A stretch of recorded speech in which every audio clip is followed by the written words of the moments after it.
বাংলাদেশের সবচেয়ে আন্ডাররেটেড সুন্দর জেলাগুলোর মধ্যে এটা অন্যতম,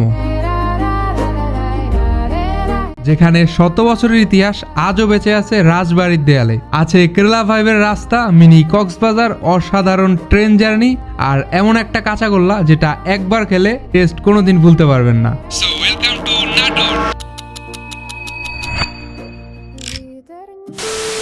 আমাদের ট্রেন ছিল সকাল 7টার নীলসাগর এক্সপ্রেস। এই ট্যুরে আমার পার্টনার ইন ক্রাইম ছিল বন্ধু নাইম। সকালে ঘুম ঘুম চোখে স্টেশনে আসলেও ট্রেনে ওঠার পরেই এক্সাইটমেন্ট সাডেনলি বেড়ে গেল, কারণ অনেস্টলি বাংলাদেশের ট্রেন জার্নি একটা অ্যাডিকশন। ট্রেন ছাড়তেই ঢাকার কনক্রিট জঙ্গল ধীরে ধীরে হারিয়ে যেতে লাগলো, আর জানালার বাইরে শুরু হলো পিওর বিউটি, সবুজ মাঠ, ছোট নদী, গ্রামীণ জীবন আর ইনলেস রেলওয়ে লাইন। কিন্তু ভাই, আসল সিনেমাটিক মোমেন্ট তখনও বাকি ছিল, যখন ট্রেন উঠে গেল যমুনা ব্রিজের উপরে। Bro, what a view! চারপাশ এত সুন্দর লাগতেছিল, নিচে নদী, পাশে যমুনা সেতু, তার মাঝ দিয়ে ট্রেন ছুটে চলছে ফুল স্পিডে। এই সময়টা আমি মন খুলে এনজয় করেছি।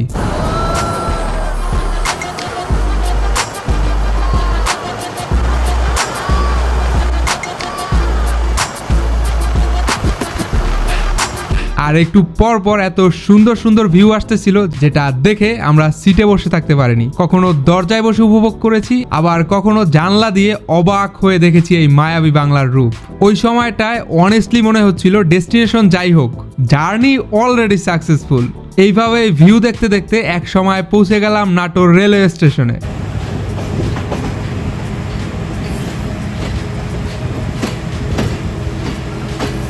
স্টেশনের নামতেই একটা অ্যাস্থেটিক ফিল পেলাম। ঢাকার মতো কোনো গ্যাঞ্জাম নেই, চিৎকার নেই, একটা স্লো পিসফুল ভাইব। আর স্টেশনটাও বেশ সুন্দর, পুরোনো দিনের একটা ভাইব আছে জায়গাটার মধ্যে। এই স্টেশনটি বাংলাদেশের একটি B class category railway station. প্রতিদিন প্রায় 16টি ট্রেন 32 বার যাত্রা বিরতি দেয় এখানে।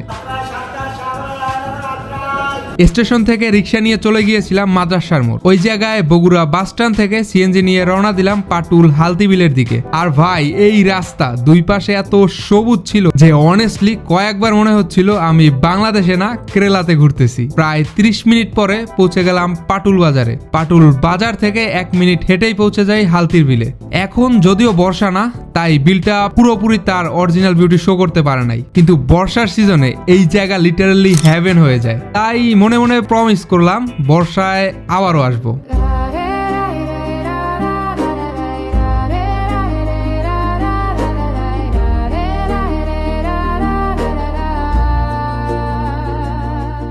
হালতির বিল থেকে বের হয়ে পাটুল বাজারে এসে আমরা হালকা নাস্তা করে নিলাম। তারপর আবার সিএনজি করে রওনা হলাম উত্তরা গণভবনের উদ্দেশ্যে।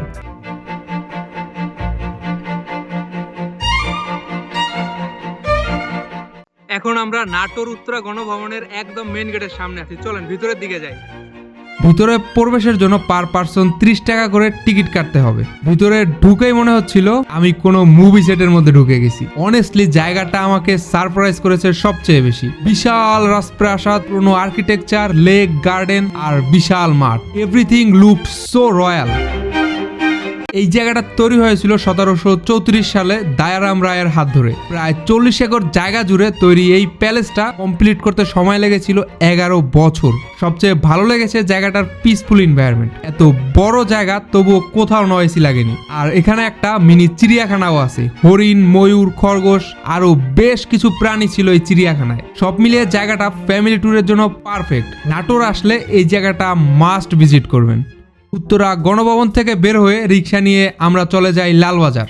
এখন আসি আসল মেইন ক্যারেক্টারের কথায়। নাটোর আসবেন আর কাঁচাগোল্লা খাবেন না, তা হবে না, তা হবে না। লালবাজারে জয়কালী মন্দির সংলগ্ন ছোট্ট একটা জয়কালী বাড়ি মিষ্টি দোকান রয়েছে। এই দোকান থেকেই নাটোরের কাঁচাগোল্লার উৎপত্তি হয়। ছোট্ট একটা দোকান, দেখে বুঝার উপায় নাই এত লিজেন্ডারি একটা জিনিস এখানে তৈরি হয়। দোকানটা খুবই ছোট, তাই এখানে বসে খাওয়ার কোনো সুযোগ নেই। তাই আমরা পার্সেল নিয়ে রওনা হলাম রানী ভবানী রাজবাড়ির দিকে। 2 মিনিটের মধ্যেই আমরা পৌঁছে গেলাম রাজবাড়ির গেটে। ভিতরে প্রবেশের জন্য জনপ্রতি 20 টাকার টিকিট সংগ্রহ করতে হবে। টিকিট কেটে আমরা ভিতরে প্রবেশ করি। আমরা এখন আছি নাটোর রাজবাড়ি। চলেন এই জায়গাটা পুরোটা ঘুরে দেখি আর ইতিহাস সম্পর্কে জানি। এই রাজবাড়িটি নির্মাণ করেছিলেন রানী ভবানীর শ্বশুর। তার শ্বশুরের হাত ধরেই এই রাজবংশের গোড়াপত্তন শুরু হয়, আর তিনিই ছিলেন এই রাজবংশের প্রথম রাজা। গেট দিয়ে প্রবেশ করার পরে হাতের ডানেই দেখা মিলবে বিশাল একটা দিঘি। এটা বেশ বড় আর শান্ত একটা দিঘি। আর একটু সামনেই আছে খুব সুন্দর একটা মন্দির, যেটির নাম হচ্ছে তারকেশ্বর শিব মন্দির। এই রাজবাড়িটি অনেক বড় জায়গা নিয়ে নির্মাণ করা হয়েছে। এই পুরো রাজবাড়িটি ঘুরে দেখার জন্য ভিতরে ঘোড়ার গাড়ি পাওয়া যায়। চাইলে ঘোড়ার গাড়ি চেপে পুরো জায়গাটা ঘুরে দেখতে পারবেন। এই জায়গাটার মধ্যে একটা রয়্যাল স্যাডনেস আছে। পুরনো বিল্ডিং, বিশাল দিঘি, নীরব এনভায়রনমেন্ট। মনে হচ্ছিল জায়গাটা হাজারটা গল্প লুকিয়ে রেখেছে। পুরো জায়গাটা এক্সপ্লোর করতে করতে বারবার মনে হচ্ছিল কতই না গল্পের সাক্ষী হয়ে আছে এই জায়গাটা। সবকিছু সুন্দরভাবে চলছিল। তারপর শুরু হলো ক্লাইম্যাক্স। আমাদের ফেরার ট্রেন ছিল 5:39-এ, আর রাজবাড়ি থেকে বের হয়েই দেখি 5:40। মানে আমাদের গেম টোটালি ওভার। আমরা লিটারালি প্যানিক মোডে চলে যাই। তারপর রিক্সাওয়ালা মামা আমাদের কোনো এক চিপা চাপা দিয়ে পৌঁছে দিলেন রেলওয়ে স্টেশনে। আসছে 2 মিনিট লাগবে আরো, তাইলে ঠিক আছে। বিলিভ মি, জীবনে কোনোদিন ট্রেন লেট হওয়ার খবর শুনে এত খুশি হই নাই। ট্রেনে উঠে আমরা একটা সুন্দর সানসেটের দেখা পেয়েছিলাম। I told you on the way. I ain't going no place. I'm just here to waste the day. Are you coming with me? আর হাতে ছিল নাটোরের কাঁচাগোল্লা।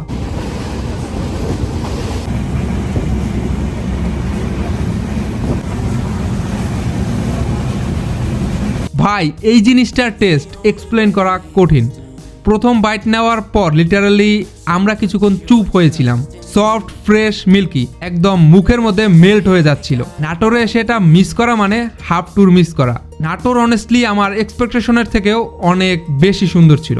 পিসফুল, অ্যাস্থেটিক, হিস্টোরিক্যাল, আর কাঁচাগোল্লা তো ইনসেন।